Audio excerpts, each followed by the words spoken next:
दोस्तों नमस्कार। जनमत के संस्करण में मैं रविंद्र वाजपेयी आपका स्वागत करता हूं। केंद्र सरकार द्वारा विगत दिवस सेना में भर्ती के लिए जो अग्निपथ नामक योजना की घोषणा की गई है, उसका देश के कई हिस्सों में ज़बरदस्त विरोध हो रहा है। नौजवान सड़कों पर आकर हिंसा कर रहे हैं, आगजनी लूटपाट भी हो रही है, रेल की पटरियों पर अवरोध उत्पन्न किए जा रहे हैं। और इसके पीछे जो मुख्य विरोध का कारण नज़र आ रहा है वो ये कि नई योजना के अंतर्गत सेना में जवानों की 4 साल के लिए सैनिकों की जो भर्ती की जाएगी और उसके बाद उसमें से 25% जो जवान होंगे उनकी क्षमता, उनकी योग्यता और उनकी कार्य प्रणाली के आधार पर उन्हें पूर्णकालिक सेवा के लिए चयनित किया जाएगा और बाकी जो 75% हैं उन्हें सेवानिवृत्ति दे दी जाएगी।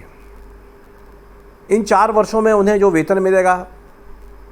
उसकी भी घोषणा सरकार ने कर दी है। और उसके साथ साथ ये भी कहा है कि जब 4 वर्ष बाद वे सेना से निवृत्त कर दिए जाएंगे तब उन्हें करीब 16 लाख रुपए की एक मुश्त राशि एक रिटायरमेंट बेनिफिट के तौर पर उन्हें दी जाएगी। यद्यपि वे पेंशन के हकदार नहीं होंगे, किंतु इसके बाद केंद्र सरकार और सार्वजनिक उद्यमों में निकलने वाली अनेक नियुक्तियों में एक पूर्व सैनिक के रूप में उन्हें प्राथमिकता मिलेगी। और इसके साथ साथ ही जो सरकार ने बताया है उसके हिसाब से भारतीय सेना के सैनिक के रूप में काम करते समय उन्हें जो पेशेवर दक्षता और प्रशिक्षण प्राप्त होगा वो उनके आने वाले जीवन में उन्हें किसी भी क्षेत्र में काम करने के लिए अत्यंत सहायक साबित होगा। और साथ में महज 25 वर्ष की आयु में और जो लोग 18 से 20 साल की आयु में ही इस योजना में भर्ती हो जाएंगे, वे 23-24 की उम्र में ही उनके हाथ में 16 लाख रुपए की एक ऐसी रकम होगी जिसके सहारे वो कुछ छोटा मोटा काम भी कर सकते हैं। और आजकल हमारे देश में पूर्व सैनिकों को विभिन्न प्रकार के काम मिल जाते हैं। मसलन कई बैंकों में उन्हें सुरक्षा गार्ड की नौकरी मिल जाती है, कई 5 सितारा होटलों में पूर्व सैनिकों की सेवाएं दी जाती हैं और भी निजी क्षेत्र ऐसे हैं जहां पूर्व सैनिकों की कर्मठता, योग्यता और उनकी जो कार्यकुशलता है, उनकी जो देशभक्ति है, उनकी ईमानदारी है, उसका सम्मान करते हुए उन्हें कार्य पर रख लिया जाता है। तो निश्चित रूप से एक नौजवान जो बेरोज़गार घूम रहा है, यदि वो 4 साल सेना में नौकरी करके आता है तो उसके बाद से एक अनुभव तो होता है। और भारतीय सेना के पूर्व सैनिक के रूप में हमारे समाज में आज भी एक आदर भाव है। इसका विरोध इस बात के लिए हो रहा है कि जो नौजवान बेरोज़गार हैं और जो सेना में भर्ती होना चाहते हैं, उनकी मांग यह है कि उन्हें पूर्णकालिक जो 25-30 साल की सेवा है वो मिलनी चाहिए, क्योंकि 4 साल के बाद यदि उन्हें निवृत्त कर दिया गया तो फिर उनके साथ में एक अनिश्चित भविष्य खड़ा हो जाएगा। लेकिन जहाँ तक सवाल यह है कि जो लोग बेरोज़गार घूम रहे हैं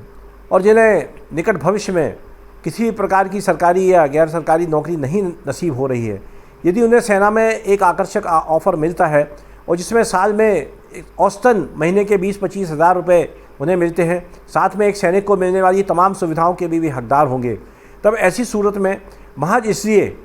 कि हमें विरोध के लिए विरोध करना है, इस तरह की हिंसक गतिविधियां करने का अर्थ ये होता है कि जो लोग भी ऐसा कर रहे हैं वो भारतीय सेना में भर्ती होने की प्राथमिक योग्यता को ही गंवा बैठे, क्योंकि सेना और अनुशासन ये दोनों समानार्थी शब्द हैं। यदि आप में अनुशासन नहीं है तो मुझे ये कहने में कोई संकोच नहीं है कि अनुशासन को ना मानने वाला व्यक्ति सेना में एक क्षण भी नहीं रखा जा सकता। सेना एक बहुत ही तौर तरीके से चलने वाला ऑर्गेनाइजेशन है और भारतीय सेना, जैसा कि हम सभी जानते हैं, सारी दुनिया में बहुत ही एक पेशेवर और बहुत दक्ष सेना के रूप में विख्यात है। सारी दुनिया में हमारी फौजें जब भी कहीं लड़ने गई हैं तो उनका शौर्य, उनका चरित्र और उनका अनुशासन ये सामने वाले को प्रभावित कर गया। द्वितीय विश्व युद्ध का इतिहास हो या उसके बाद भी संयुक्त राष्ट्र संघ की शांति सेना में भारतीय सेना जहाँ जहाँ भी गई है वो न केवल वीरता के लिए प्रशंसित हुई अपितु अपने अनुशासन के लिए भी उसने वहाँ पे सब लोगों का दिल जीता। ऐसे में आज जो नौजवान सेना में नई योजना में यदि कुछ दोष देखते हैं तो उसका विरोध करने के लिए यदि वो सड़कों पर उतर के हिंसा करते हैं,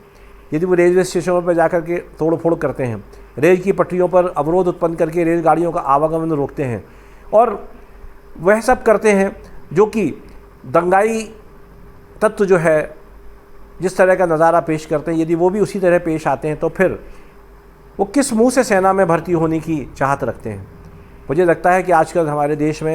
एक नई संस्कृति ने जन्म ले लिया है कि ज़रा सी बात में बिना सोचे समझे कौआ कान ले गया वाली बात से प्रभावित होकर के हम हिंसा में लिप्त हो जाते हैं। न जाने कौन सी ऐसी अदृश्य शक्तियाँ हैं जो हमारे नौजवानों को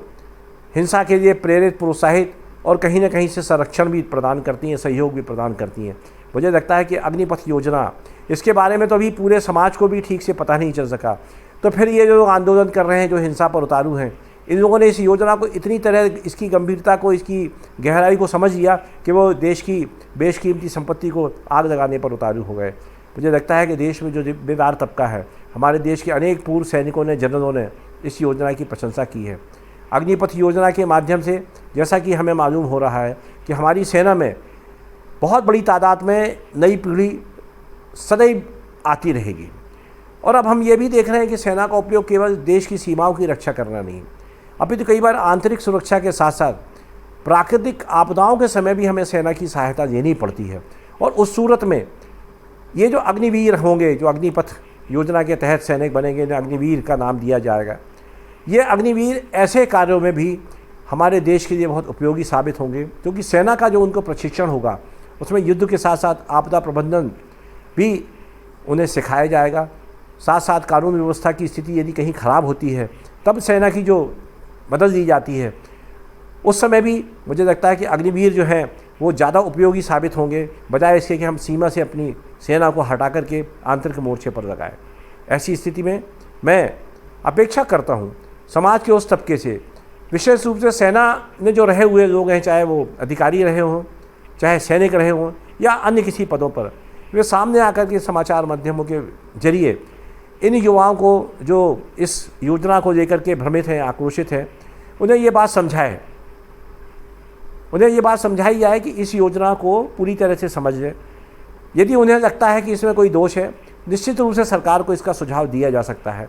और हमारे देश में एक संसद है, हमारे देश में 500 साढ़े 500 सांसद हैं, राज्यसभा के 250 सदस्य हैं, उनके माध्यम से भी नौजवान जो है अपनी बात सरकार तक पहुंचा सकते हैं। सीधे प्रधानमंत्री को पत्र लिख सकते हैं, राष्ट्रपति को पत्र लिख सकते हैं, जो हमारी सेनाओं के सर्वोच्च कमांडर है। किंतु इसके साथ साथ उन्हें ये बात भी ध्यान रखना चाहिए कि हमारे सेना में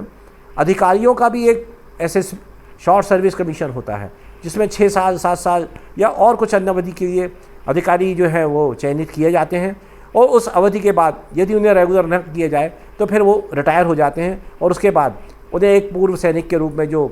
लाभ मिलने चाहिए वो उपलब्ध होते रहते हैं। भारतीय सेना न केवल एक नौकरी का स्रोत है, रोजगार का स्रोत है, अपितु देश की रक्षा के साथ साथ हमारी अखंडता और हमारे देश के सम्मान का भी प्रतीक है। तो मुझे लगता है कि जो नवयुवक इस योजना का विरोध कर रहे हैं वो पहले इस योजना का पूरी तरह से अध्ययन करें, उसके जो निहित अर्थ हैं उनको समझें, और उससे जुड़े हुए लाभों का अध्ययन करने के बाद भी यदि उन्हें लगता है तो उनके सामने विकल्प खुले हुए हैं, किंतु हिंसा का सहारा लेना कहीं से भी उचित नहीं है। और फिर